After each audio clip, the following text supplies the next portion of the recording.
নমস্কাৰ ছাত্ৰ ছাত্ৰীসকল আজি আকৌ আহিছো তোমালোকৰ লগত এটা অংক আলোচনা কৰিবলৈ তোমালোকে অলৰেডি গম পাইছে যে আমি দ্বিঘাত সমীকৰণৰ কথা আলোচনা কৰি আছিলো যে আমি কবি 4.32 পাইছিলো তো আজি আমাৰ অংকটো হৈছে 8 নম্বৰ অংকটো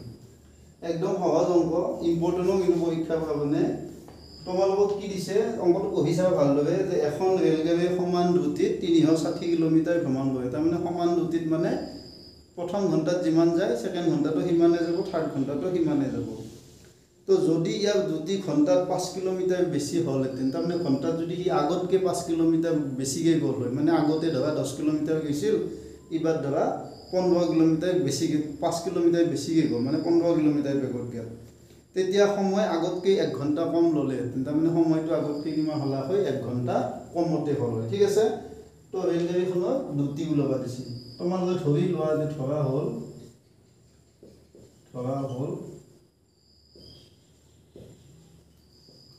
ৰেলগাড়ীখনৰ দ্ৰুতি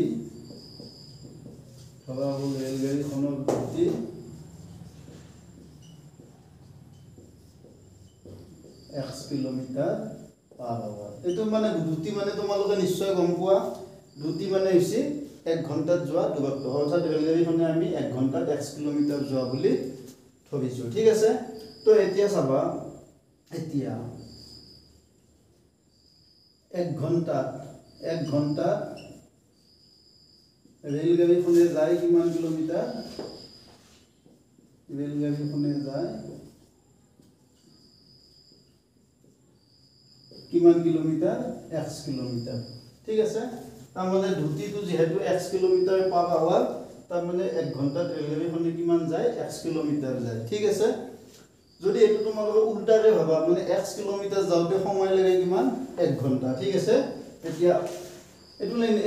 লাইন তোমালোকে অলপ মানে ডাইৰেক্ট লিখি দিব পাৰা যে আমি এটো দ্ৰুতিটো x কিলোমিটাৰ পাৰ আৱাৰ না পাইছো নহয় তো 1 ঘণ্টাত ৰেলগাড়ীখনে যায় x কিলোমিটাৰ বা x কিলোমিটাৰ যাওতে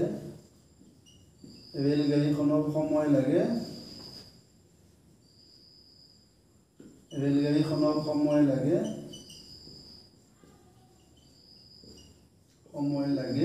সমান 1 ঘণ্টা x কিলোমিটাৰ উল্টাকে মই কলো যে x কিলোমিটাৰ যাওতে ৰেলগাড়ীখনৰ সময় কিমান লাগে 1 ঘণ্টা লাগে তো 1 কিলোমিটাৰ যাওতে ৰেলগাড়ীখনৰ সময় কিমান লাগিব 1/x ঘণ্টা লাগিব মানে x কিলোমিটাৰ যাওতে যদি 1 ঘণ্টা সাপোজ 10 কিলোমিটাৰ যাওতে যদি 10 ঘণ্টা লাগে 1 কিলোমিটাৰ যাওতে 10/10 মানে 1 ঘণ্টা লাগে মানে এটো দি আমি ভগ্ন কৰিব লাগিব ঠিক আছে এতিয়া ৰেলগাড়ীখনে কিমান গৈছে 360 কিলোমিটাৰ গৈছে তো 360 কিলোমিটাৰ যাওতে ৰেলগাড়ীখনৰ সময় লাগিব 1/x * 360 ঘণ্টা ঠিক আছে তো এটো কি হ'ব 360 গুণ 360 তলত x থাকিব 360/x ঘণ্টা তাৰ মানে আমাক যেটো প্ৰথম আমি যেটো ৰেলগাড়ীখনৰ দ্ৰুতি x কিলোমিটাৰ ধৰিছিলো মানে 1 ঘণ্টাত x কিলোমিটাৰ যায় তো ৰেলগাড়ীখনৰ 360 এই হিচাপত 360 কিলোমিটাৰ যাওতে সময় লাগিব 360/x ঘণ্টা ঠিক আছে তো এতিয়া তোমালোকক কি দিছে এতিয়া যদি দ্ৰুতি x + 5 কিলোমিটাৰ হয় x + 5 কিলোমিটাৰ পাৰ আৱাৰ হয় মানে আগতকৈ কি কৈছে যে আগতকৈ দ্ৰুতিটো কিমান কিলোমিটাৰ বেছি কৈছে 5 কিলোমিটাৰ বেছি হ'ব বুলি কৈছে যে বেছি হলে আগতে x আছিল ইবাৰ দ্ৰুতিটো নতুন দ্ৰুতি কি হ'ল x + 5 হ'ল কিলোমিটাৰ পাৰ আৱাৰ যাওতে সময় লাগিব যাওতে 360 কিলোমিটাৰ যদি দ্ৰুতি x + 5 কিলোমিটাৰ পাৰ আৱাৰ হয় তেতিয়া 360 কিলোমিটাৰ যাওতে সময় লাগে কিমান লাগে তো আগতে চোৱা আগতে তোমালোকৰ দ্ৰুতিটো মানে দ্ৰুতিটো x দূৰত্বটো 360 হওতে সময় লাগছিল 360/x ঘণ্টা এবাৰ বেলেগ একো কৰিব নালাগে ইয়াতে 360 লিখি দিয়া আৰু x ৰ জায়গাত আমি কি লিখিম x + 5 লিখিম ঠিক আছে ঘণ্টা টেকনিক ক্লিয়াৰ তো x কিলোমিটার দুটি x কিলোমিটার পাব মানে 1 ঘন্টাত কিমান যায় x কিলোমিটার যায় তো 1 ঘন্টাত ৰেলগাড়ীখনে যায় x কিলোমিটাৰ এই লাইনটো তোমালোকে স্কিপ কৰি দিব পাৰা একো নাই তো চাবা x কিলোমিটাৰ যাওঁতে ৰেলগাড়ীখনৰ সময় লাগে 1 ঘন্টা 1 কিলোমিটার যাওঁতে সময় লাগিব 1/x ঘন্টা তো কিমান কিলোমিটার গৈছে 360 কিলোমিটার গৈছে কিমান লাগিব 360/x ঘন্টা ঠিক আছে এতিয়া যদি দুটিটো x + 5 কিলোমিটার পাব হয় তেতিয়া 360 কিলোমিটার যাওঁতে সময় লাগে 100 জায়গাত x + 5 বহুৱাই দিয়া এতিয়া এইখিনি পিছত লগা সময় এইখিনি আৰম্ভণিত লগা সময় ঠিক আছে তো এতিয়া তোমালোকক কি কৈছে যে যদি দুটিটো আগতকে 5 কিলোমিটার বেছি হয় তেতিয়া একেটা ভ্ৰমণৰ বাবে সময় 1 ঘন্টা কম লয় তাৰমানে ইয়াতে 1 ঘন্টা বেছি আছে ইয়াতে 1 ঘন্টা সবি ইয়াতে 1 ঘন্টা কম আছে ইয়াতে 1 ঘন্টা বেছি আছে তাৰমানে যেতিয়া দুটিটো 5 কিলোমিটাৰ বেছি হৈছে মানে আগতকে 5 কিলোমিটাৰ বেছি মানে আগতে x আছিল ইবাৰ কিমান হৈছে x + 5 হৈছে তো কি কৈছে প্ৰশ্নটো যে আগতকে ট্ৰেইনখনে 1 ঘন্টা কম লৈছে মানে ইয়াত এখিনি পিছত লগা সময় এখিনি আৰু এখিনি প্ৰথমতে লগা সময় তো এইখিনি ইয়াতে 1 ঘন্টা কম আছে কাটকৈ এইখিনি সময়ত কৈ তাৰমানে এইখিনি সময় মানে যদি 5 ঘন্টা এইখিনি কি হ'ব 4 ঘন্টা হ'ব ঠিক আছে তো আমি এই সময়খিনি পুৰা এই সময়খিনি যদি মাইনাস কৰো তেতিয়া আমাৰ কিমান হ'ব 1 ঘন্টা হ'ব ঠিক আছে তো আমাৰ সমীকৰণটো হ'ব চাই লোৱা তো আমাৰ সমীকৰণটো হ'ব তো এতিয়া আগতে সময় লাগিছিল কিমান 360/x লৈছিল ঠিক আছে তো পিছত সময় লাগিল কিমান 360/x + 5 ঠিক আছে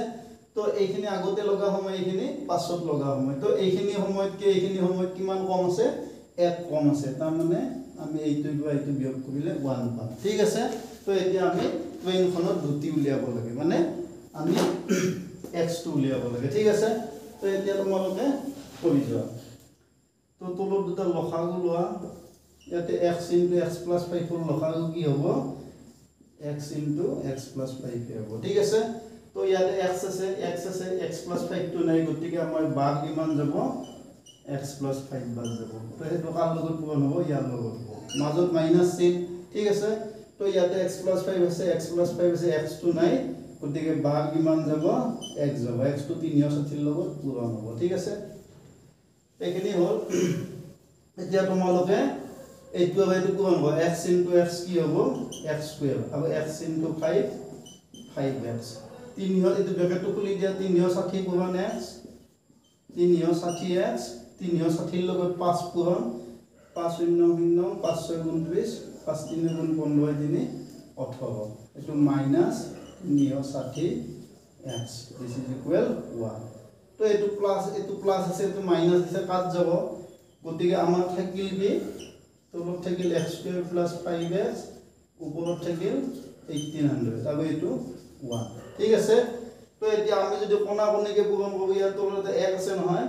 তো এটুৰ লগত এই হৰটো পূৰণ ইয়াৰ এটা আছে তলত 1 লগত 18 পূৰণ ঠিক আছে বজ্ৰ পূৰণ কৰি দিয়া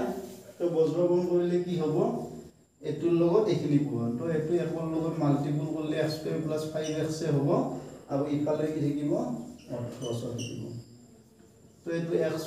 + 5x 18 তোমালোকে ইফালে আনলি কি হ'ব মাইনাস হ'ব দিস ইজ ইকুয়াল 0 তো হৈ গল লিখা সমীকৰণ এতিয়া আমি সমাধান কৰিম ঠিক আছে তো সমাধান কৰিলে তোমালোকে যেটো নিয়ম ভাল পোৱা সেই নিয়মটোতে কৰিবা মই